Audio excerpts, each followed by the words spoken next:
सच्चा प्यार। अनुभव और आरती की स्टोरी। आरती एक दिन अपने चाचा के घर घूमने आई थी। चाचा का घर अनुभव के घर के पास ही था। चाचा की एक किराने की दुकान थी। आरती वहीं अपनी बहन, चाचा की बेटी के साथ बैठी थी। तभी वहां से अनुभव गुजरा।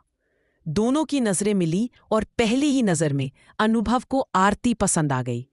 आरती के चले जाने के बाद अनुभव ने उसकी चाचा की लड़की से पूछा, ये कौन थी? उसने बताया, ये मेरे बड़े पापा की बेटी है। अनुभव बोला, मुझे ये बहुत पसंद आई है, मेरी दोस्ती करवा दो। लेकिन उस समय उसने मना कर दिया। 1 साल बीत गया।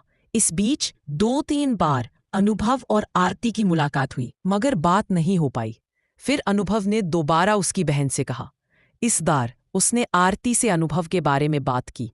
उसने पहले तो मना कर दिया, मगर अनुभव की कोशिशों और सच्चाई को देखकर आखिरकार वह दोस्ती के लिए तैयार हो गई।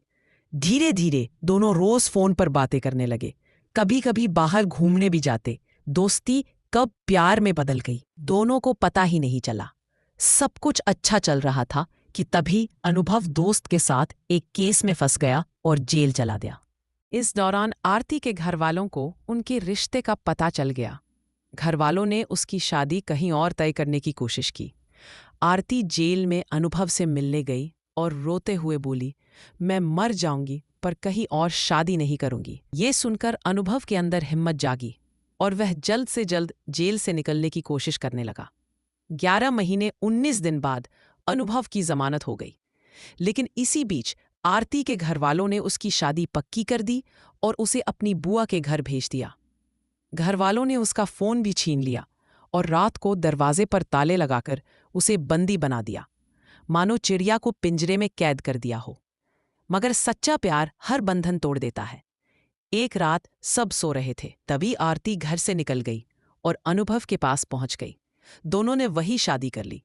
कुछ दिनों बाद परिवार ने भी उन्हें स्वीकार कर लिया। आज उनकी जिंदगी खुशियों से भरी है और इस प्यार की सबसे बड़ी निशानी हूं मैं, उनका बेटा। अब मैं 9 साल का हूं और मेरे नाना नानी, मामा मामी सब मुझे बहुत प्यार करते हैं।